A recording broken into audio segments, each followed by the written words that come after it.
welcome. Welcome to another episode. Thanks for tuning in to Be Clay. So, I appreciate you being here. Y'all know that this is the episode that we are diving into 2024. I just got finished recording the overview of 2023, so we're going to go right into it. So I want to really just a little small recap of 2023. Basically, 2023 was understanding that, it basically was a controlled demolition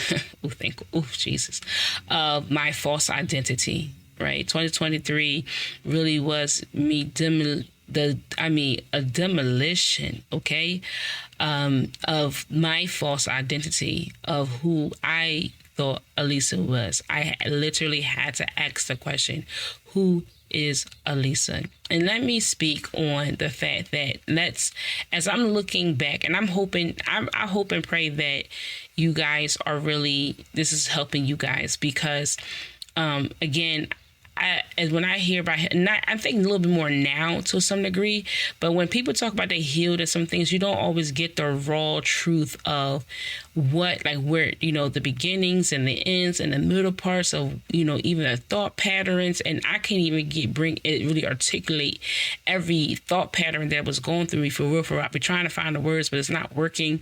So, but I hope that you're getting the gist of what I'm saying in this healing seasons that I was the journey that I was in throughout these last 3 years. We'll say 3 years and a half, because now it's June of 2026.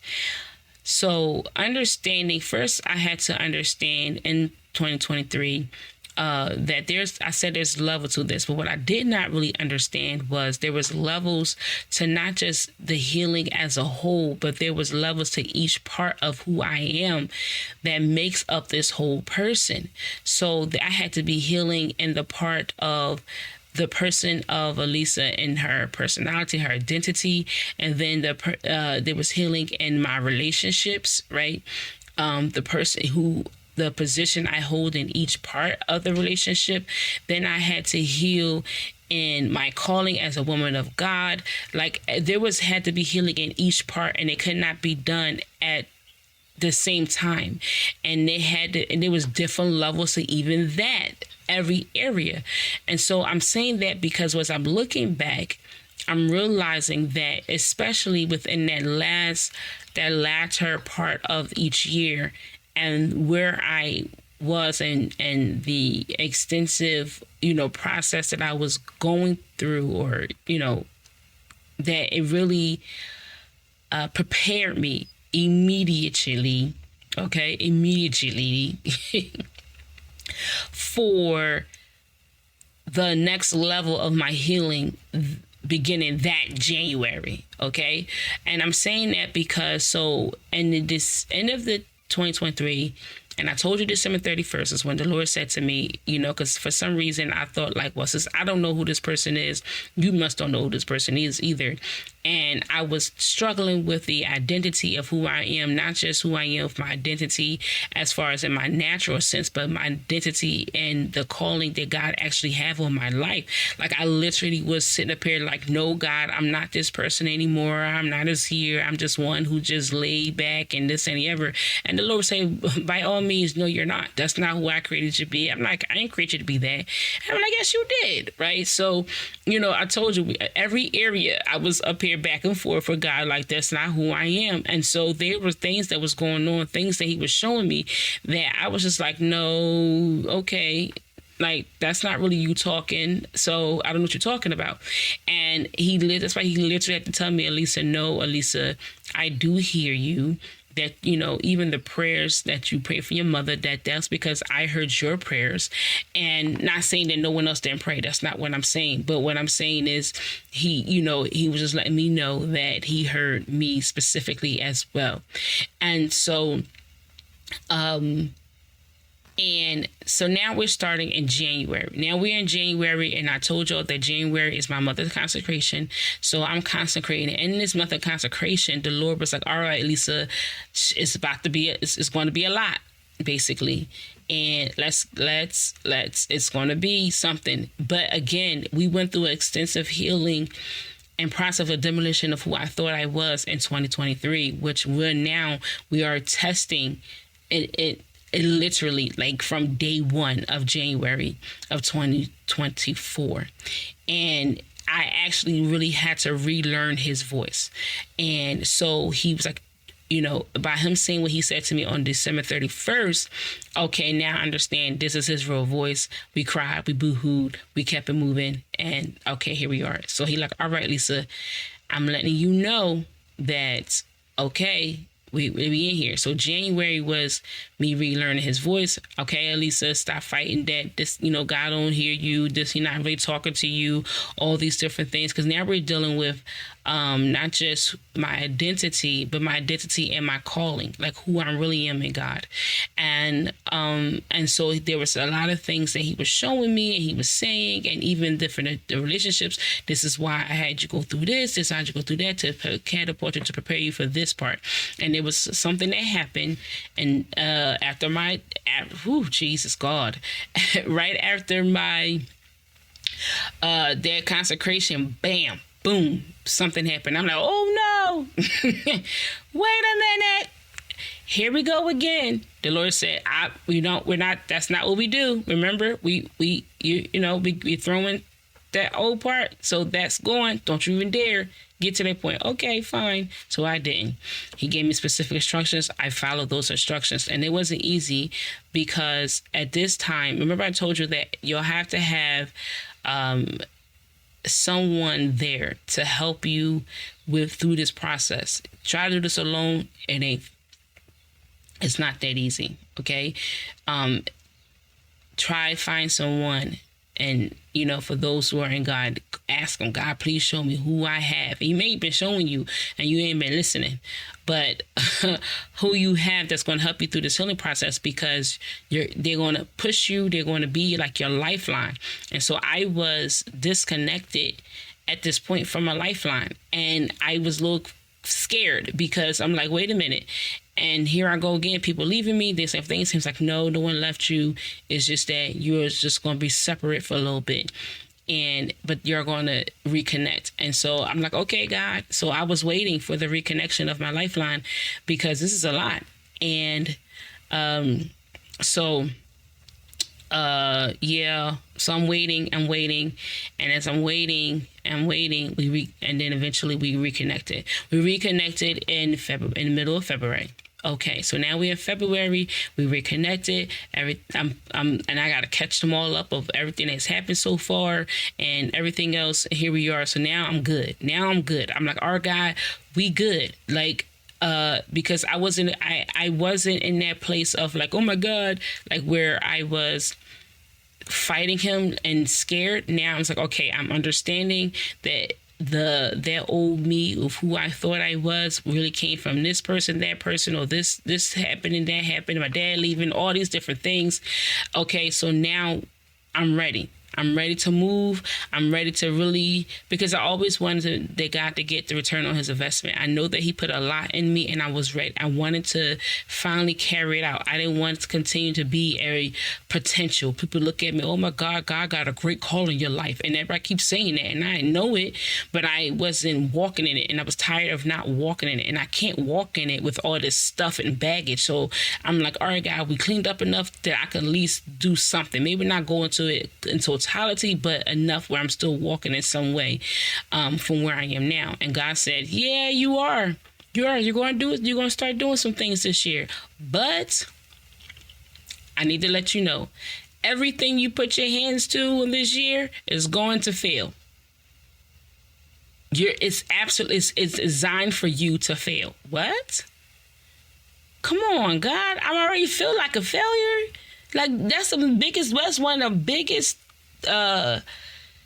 the biggest thing that I say to you is that, God, I feel like I'm a failure because I know that I feel like I should be further along in you than I am. I feel like I should be doing way more as far as ministry and different things like this. I feel like I should just be doing more.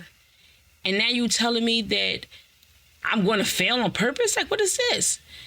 But he said, you're going to fail because I have to teach you and there's no other way.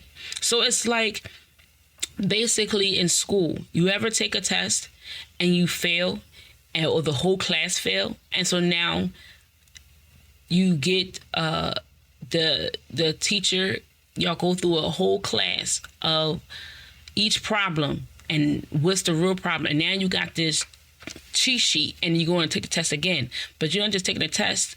When you take the test again, you actually have the blueprint of how not to fail the next time, because you have went through each problem now and the teacher showed you how you got it wrong and how to obtain the right answer. So now when you retake the test, you should pass. You should, if you study, right? Let's be honest. We didn't always study that cheat sheet. We didn't always study that study guide of the wrong, why we got the wrong answer. So we still do not pass the test afterwards. We think we could just go off of our memory or whatever we did. So, but now if I study, then I should pass the test after again. So I'm like, okay. And I did, you guys, throughout this year. This is why for this 2024, to be honest, this cannot be just one. I can't just do the first 6 months in one episode, because there's a lot to unpack in 2024. Here we are again. I'm reconnecting with my lifeline, so it's not as bad, because but at this because we at the place there where we at a different level of this healing where it's like, all right, I understand that a lot of these things that I thought I was is really not me. And it was based on this person, that person, whatever. So we still even at that point. We just had a different understanding of where everything came from, right? So now that's January. That's February. We are in March. Now here, baby, let's get into this. Ooh, Jesus. Okay. So we're in March.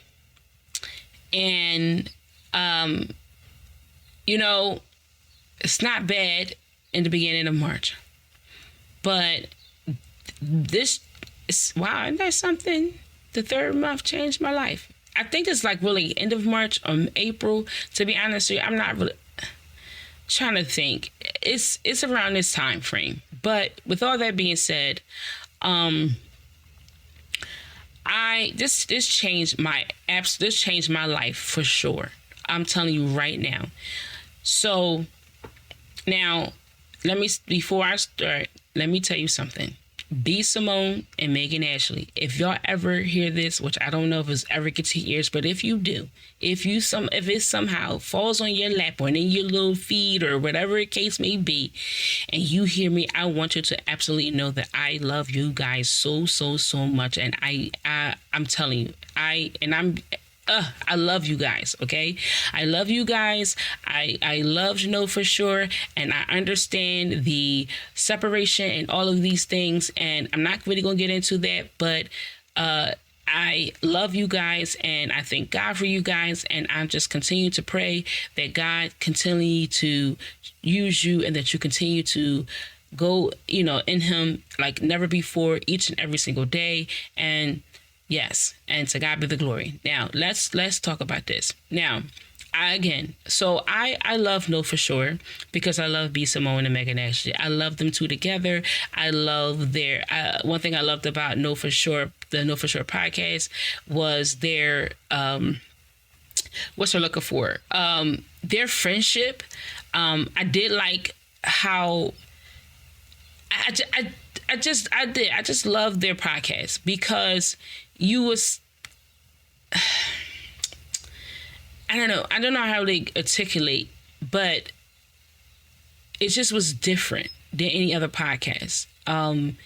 In who B. Simone was and who Megan Ashley was, and their personalities and the way it just it just worked because you saw two different sides. You seen one who's always in God, and you said, one, I'm in God, but God is working on me. And one thing I loved was the transparency. I love the transparency, and it's like, this is what we need, right?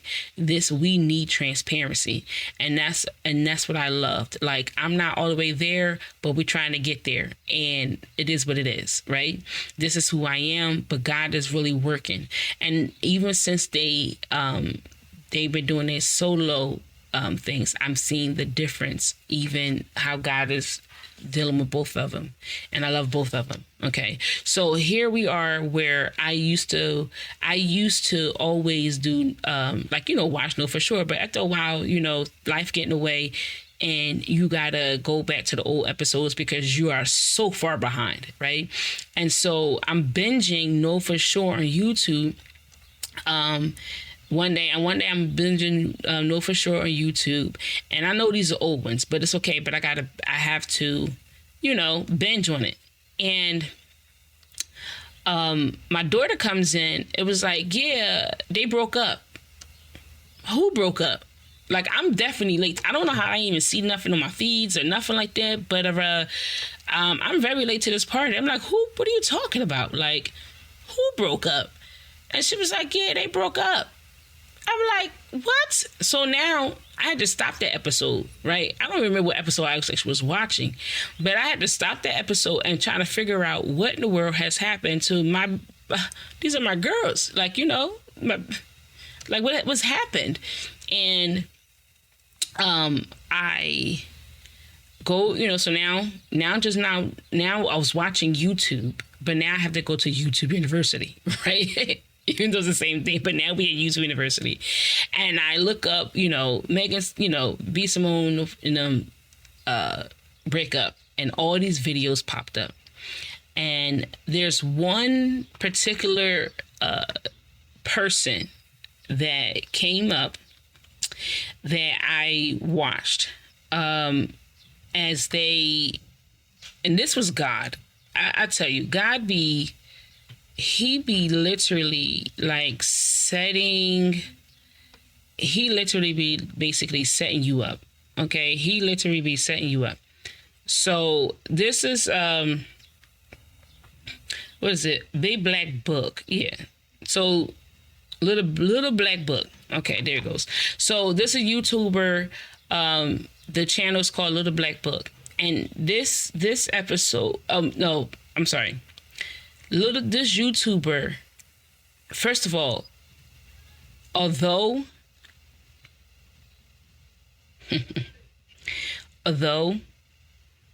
I'm sure it was very painful for I'm sure it was very painful for B. Simone and Megan Ashley, even for them separately. However, this literally saved my life, you guys. Okay. It literally saved my life. And to be honest, I think in some ways it saved your life as well, but it really saved my life. And I'm going to tell y'all why. So understanding, so they broke up, and what caught my eye to this YouTuber, or me to start watching these series of videos, because he did like a 5 or 6 part series on their breakup, and then like he did some new ones after this, but this time it was on like 5 or 6 videos that he, like part 1, part 3, whatever like that. He did 6 parts, and he was breaking down why they broke up. What caught my eyes was like the real reason why they broke up. And so I'm thinking like he's gonna really get into like whatever the reasons was, whatever it was, whatever, like, she sucked my boyfriend. I don't know, something. I don't know, whatever. Something. I mean, not like that, but, go into some real stuff. What I did not understand was he really was going into the attachment theory.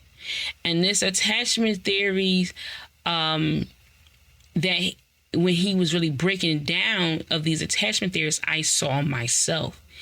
And I literally, like, as he went into like, basically like B. Simone is basically the avoidant, and the avoidant attachment, and Megan Ashley is basically the anxious attachment. He breaks down how and like he relates to B. Simone. So because he's an avoidant, so he really was saying like, this is why she did and this is why. And he broke down different episodes and what was going on in different episodes and why they was feeling this and that and the other, and broke down like, well, he B. Simone is doing this because as an avoidant, you do this and you do that, and this is your behavior and this is how your thought process is.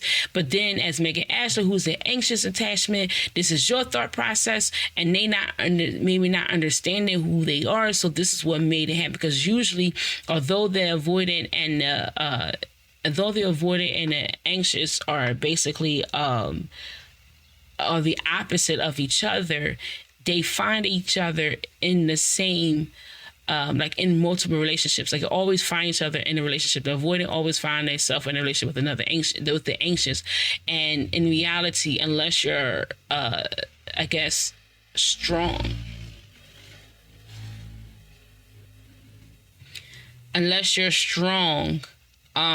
sorry you guys, if I hear this car coming through, I'm sorry.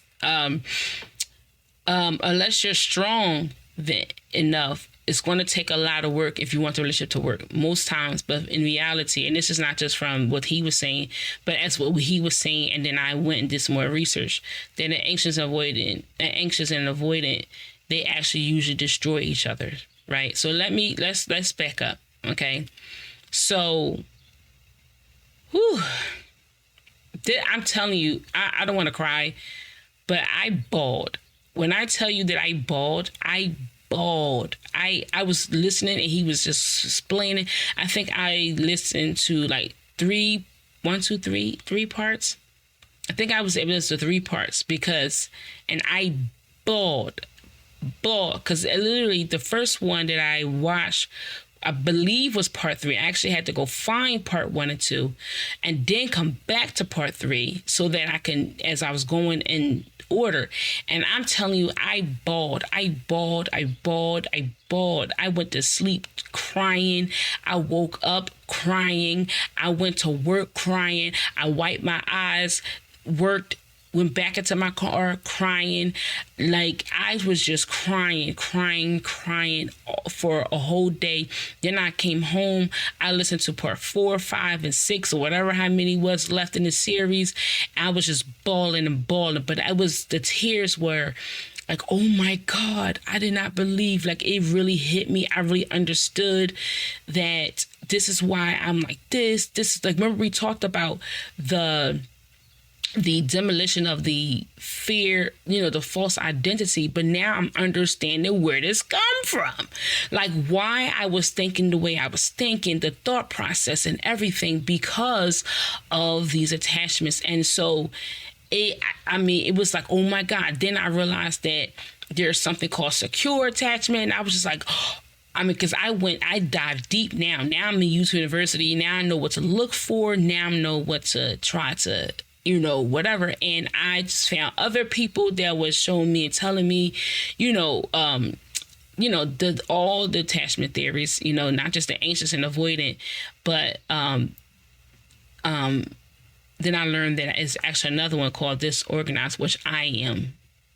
Because when I was listening to the Little Black Book and the relationship of Megan Ashley and B. Simone really was like the epitome, like basically for another relationship and that I have. And it really I was beginning to understand my part in that relationship and why I do and say and all these things and why the responses that I was getting from them. And I realized that I was in the anxious in that relationship and they were the avoidant in that relationship. And so this explains a whole lot of why the relationship was going it did and was and the way they was going. But as I was really paying attention in other relationships, I was the avoidant. And so I was like, okay, but we're going to talk about this one, but I knew that I was like, but in these everyone, then I learned, but because I started going into more and about all the attachment theories for all of them, because in one of the videos that Little Black Book had, he basically had some excerpts for another video of a person who really was breaking down what avoiding is and different things like that. So I found her, and she began to break down all the attachment theories, and I realized that I am anxious avoidant, or fearful avoidant, they call it, as well as disorganized. I actually like the disorganized. They changed it from disorganized. It was disorganized when I looked at it at that time, but they changed it because people don't like that type of label. But that to me is because that explains how my brain is, and why it was like I'm always in a fight-flight mode all the time. It's basically, it's crazy. So let me stop here and explain, if you've never heard attachment theories, okay? So the anxious attachment theory is basically a person who has a fear of abandonment. That person, that codependency, who always want to people please and save you, and they want to do everything for you. So, and it's mainly because if you need me, then you won't leave me, basically, right? So I'm going to do everything I can for you because, that's like, you have to be able to rely on me. I have to be trustworthy. I have to be, you have to be able to depend upon me, because then you won't leave me. You won't abandon me. You'll do everything you can in your power just so this person or these people will not leave you. Okay. And you are act to the ultimate. I mean, you go beyond and beyond. Right. That's where you find your identity. You find your identity in your service, how well you do, and you provide your services for everybody. Okay. And it's exhausting. Okay. Because you feel like you have to earn their love. Okay. You have to earn, oh God, ooh, Jesus, thank you, God. So I'm telling you, this is why I was bawling, because I'm like, oh my God. Then you got the avoidant attachment, right? Now you have the fear of intimacy, meaning because for the most part, you have developed that the only person that you really can depend upon is yourself, right?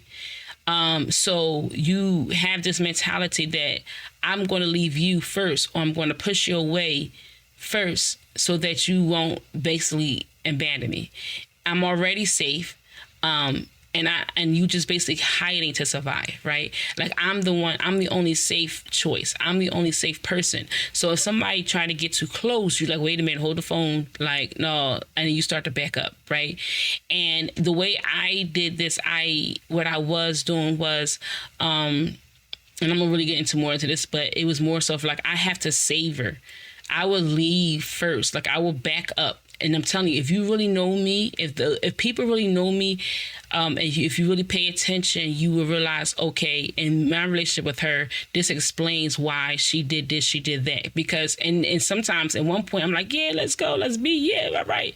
And then another point, I'm like, oh, I start to back away. And they'll be like, Elisa, what happened? Where are you? Like, where you go? Like, well, and I'm like, huh? They're like, Elisa, and I'm like, huh? And then you'll be calling me, and I'm like, huh, okay, all right, okay. Whatever you say, they're like, call me, yeah, okay, and I won't call you, like, because at that point now I'm avoiding you, right? And I'm backing away because in my mind, listen, this is not real. Nobody really wants to be around you. Nobody really care about you like that. So and this is the way that I was,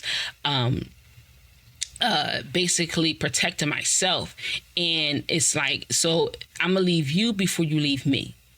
That was basically, I need to savor this version of our relationship before you really realize that you're really not good enough and I'm leaving you, right? That was me. So this disorganized person is both.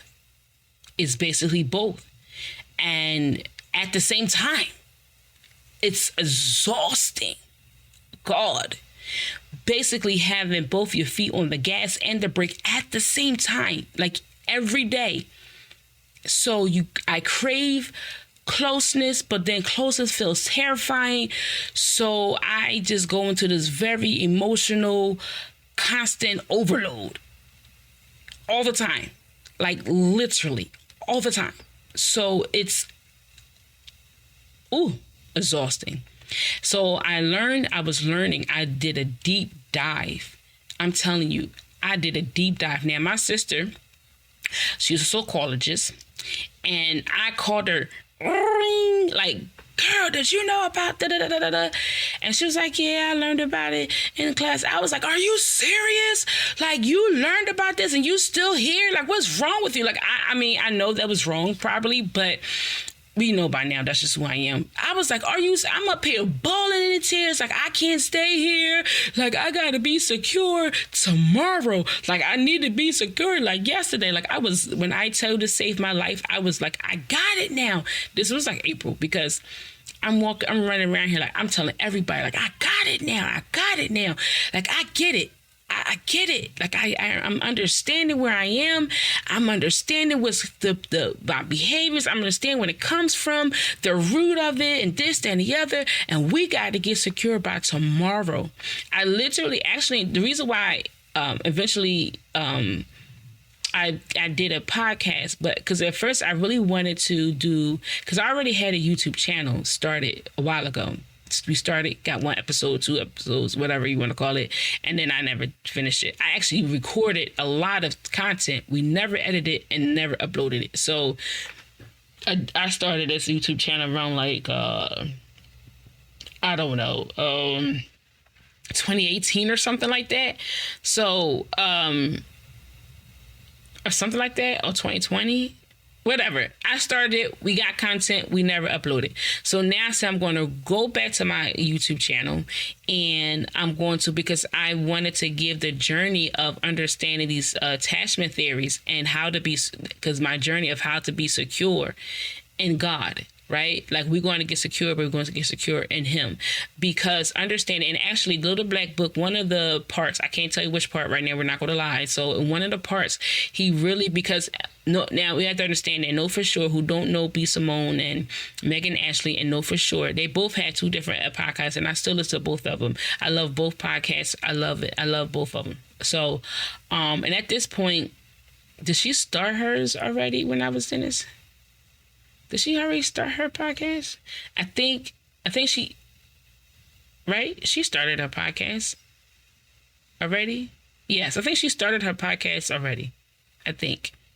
Whatever. But anyway, but Megan Ashley had hers. So with all that being said, okay, but one of the episodes of Little Black Book, the one who was the introduction for me, he talked about, because B. Simone and Megan Ashley are, saved, they're believers. And so he used the, basically, like, because of our attachment theories and who we are, because of our attachment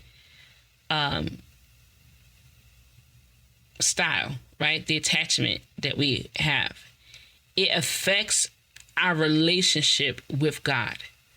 Bloom. That's why I tell you, I was bawling. Okay. I think I watched this that first night, which really made me like, this is why when you tell me stuff, I don't believe you. Like this, when I say I was bawling, no wonder I can't understand who I am. Like I'm talking about the ugly tears. You be telling me this and I just don't believe you. And I'm so sorry. Like, I was bawling. And now, because this video right here this is how we approach God. So when he desires to be intimate with us, and I'm like, no, God, you don't want me. Like, no, God, I'm this and I'm that and this and... Woo, Jesus, right? Okay. And then, like, I got to do this, I got to do that. If I don't do this, I got to do that. If I don't do this wrong, if I keep failing, then you're not going to love me. You're going to leave me, God. But he said, Lisa, I didn't leave you yet. Like, what are you talking about? And I'm like, yes, I know, but you're going to. Like, this is how. So now, ooh, Jesus. So all of these things, like this is why I had to get secure, not just because my babies, because I was like, oh my God, now, I mean, I'm telling you, I went in. I was like, Mom, I started looking at my mom and my dad and like, no wonder, because this is what they are, this is what this are, this is why they did this is why they say that, and this and the other. So they raised me in this thing. So if I better get it together, because I have raised my kids under disorganized, and we gotta be secure. Like I had a whole meeting with my kids crying, like, listen, I just found out that I was literally like, I was not playing, you guys. I'm trying to explain to you guys. I'm telling you, okay? This was the pivotal point of my healing right here. Like, in reality, this is not taking away from 2023, but this right here was the pivotal point of my healing, because everything was making sense now. All of that, those different things that I was like, this is really me. It wasn't me. This explains why I created these persons to survive. Like, what happened? Like, what is this? And I'm telling you, and it has been an ongoing process, an ongoing journey. I am almost there at being secure. I'm closer to secure than I was before.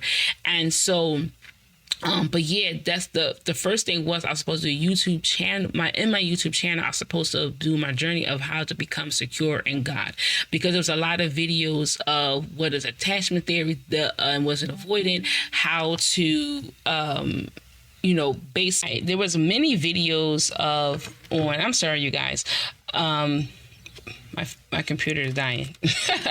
There's many videos on basically explaining which it was, at least at that time, it's way more now, it's 3 years behind it, but there was multiple videos basically explaining what is anxious attachment, what is avoidant attachment, why they always find each other, in relationships. I mean, they're not just talking about romantic relationships, but we're talking B. Simone and Megan Ashley were friends. So, and it explains, there was a lot of videos that explain why they find each other in relationships, why they seek out each other. At the same time, they are each other's basically like destruction, right? These relationships basically don't work, and all these different things, and why it doesn't work. There's a lot of videos on those things. And I can give y'all, if y'all ever ask, just right there, like, oh, show me, or you can look up things yourself. And I would give you the ones that really helped me out in so many aspects throughout these years. But there was a video of what secure looks like, but it didn't show me how to become secure. And if it was how to become secure, it was how to become secure from an anxious attachment. It was how to become secure from avoidant, but it wasn't having how secure from a disorganized person. And then even with once I learned about the disorganized, it was a very short clips of there was like small, I'm sorry, you guys, there were small parts of small parts of, like, when I learned about how a disorganized person think, it was from a YouTuber who really specializes in attachment styles and attachment theories, and he counsels couples and individuals as well, and all these things, especially because a lot of times you will see, as far as an avoidant attachment style, men were more of avoidant than women. With all that being said, I knew I needed to do a YouTube channel where it's like the journey of becoming from disorganized to secure in God. And this is it. Okay, this is it, you guys.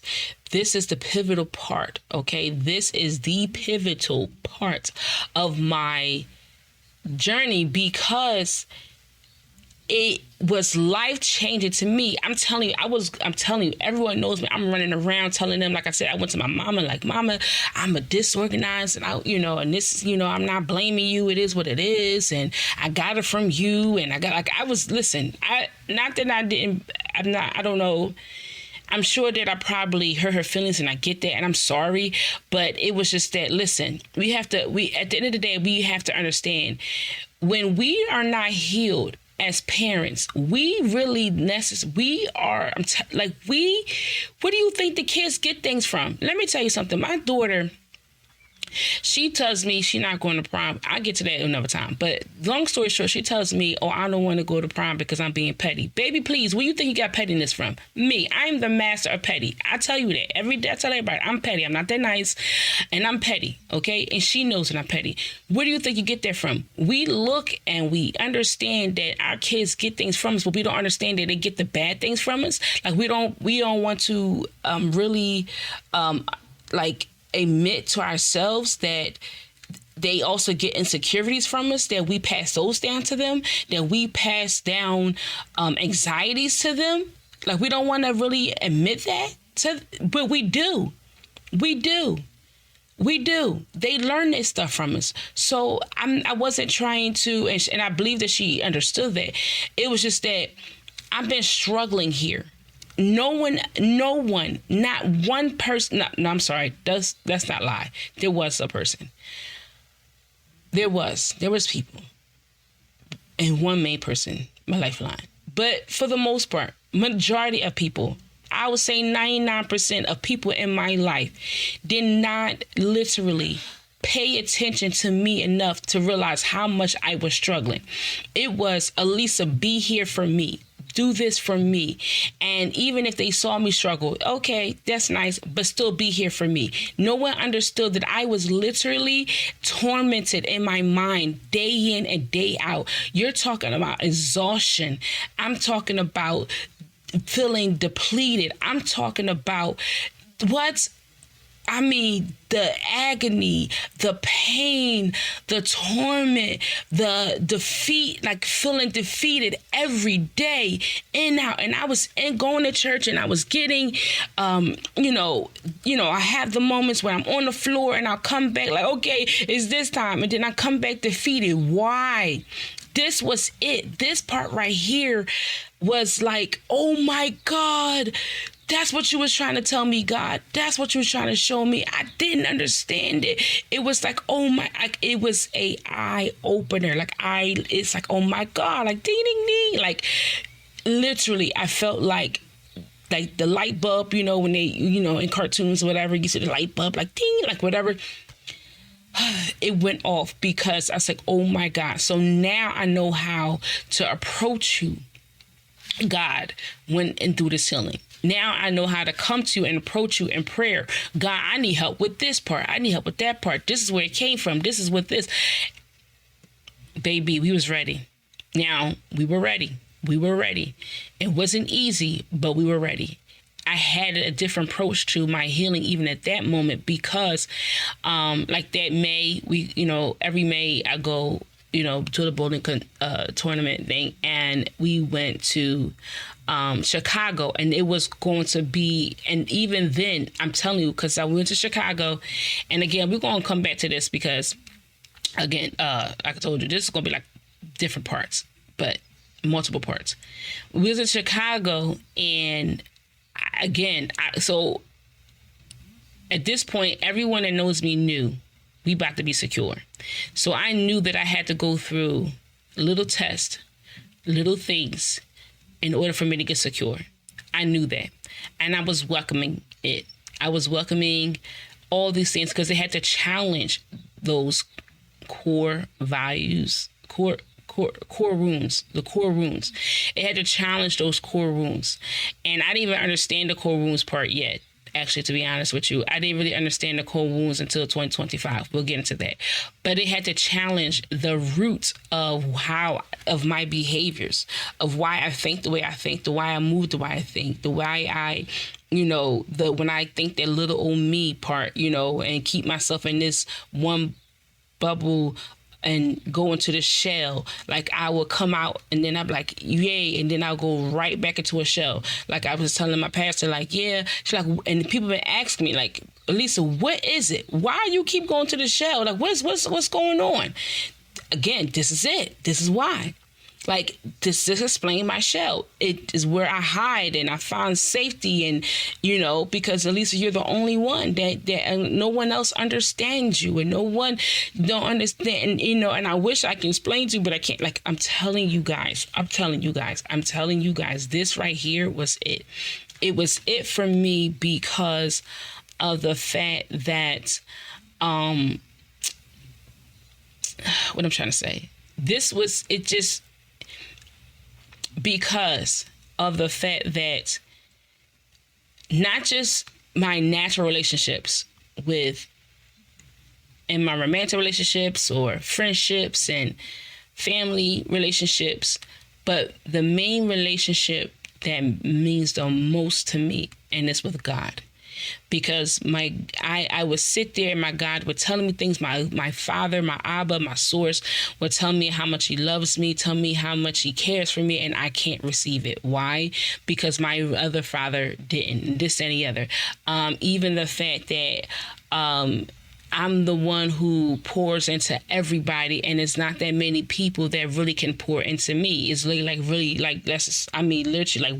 maybe 1% that can pour into me in the same capacity or even a greater capacity that I pour into everyone else. And so if there is someone that can pour into me in the same capacity or a greater capacity as someone else, then they're going to leave me eventually, because my grandmother died. And that was my fault. That's when I didn't realize that was part of the development of this attachment. Both because my grandmother was able to pour me in a greater capacity that I pour into others spiritually wise, and that every other ones couldn't do it. And I felt like she did so much that I killed her. Because she had to pour so much in, because I don't think, maybe she knew she was about to die. I don't know, maybe the Lord told her, like, you're going to be here for so long. And she just gave me so much. And then she got sick and she died. And she left me alone. And so if you pour into me, eventually you're going to leave me. Whether you leave me on your own, because I need so much, and you're going to realize I think I'm too much, or you're going to die. So all these things, Jesus, I'm going to end here because, God, that's what I told you. Because this is it. So understanding that I wasn't just anxious and I wasn't just avoiding, I was both. And it was literally destroying my relationships with my family, with myself, and with God, and my view of who God is. We want to stop here, and I'm going to say to you, think about it. What is, I'm not going to go into say, let's see if you are anxious. I'm telling you, you can go ahead and you can look at it. It might save your life too, because it did me. Like I said, be Simone and Megan Ashley. Oh my God, I love you together. If y'all never get back together, and or become like best friends again, or cordial friends again, okay, I don't because I'm not there, but I'm telling you right now, I thank God for both of y'all together and separately. And I really truly I be praying for you guys. I really do. I be praying that guys, I be praying for you guys, and not like, oh my God, I want y'all together. Because sometimes we just do things because people want us to be whatever. That's matter of fact, that's in the next episode. But I'm not even gonna get into that. But just continue on in Him. Just continue. I'm just leave that. Just continue on in Him, and understand that it was your pain, but it literally saved my life. It literally it saved my life. It did. It was your pain. I get it. But it literally saved my life. It literally saved your life. So it did. Jesus, it did. So I will actually even put in 2 episodes, not 2 episodes, I guess the first video and maybe the video with the relationship with God, so y'all can understand, look at it, and it may even open the eyes of why you approach God the way you approach God, and you don't believe him the way you believe him, why you think that he's this tyrant and not an Abba Father source, whatever the case may be, because you approach him in the same way and that you do his life as whichever one you may be, if you are, and if you are secure, if you're not secure, and everything. So until next time, we're going to pick back up where we are. It's going to be a part 2 of 2024, and that's where we at.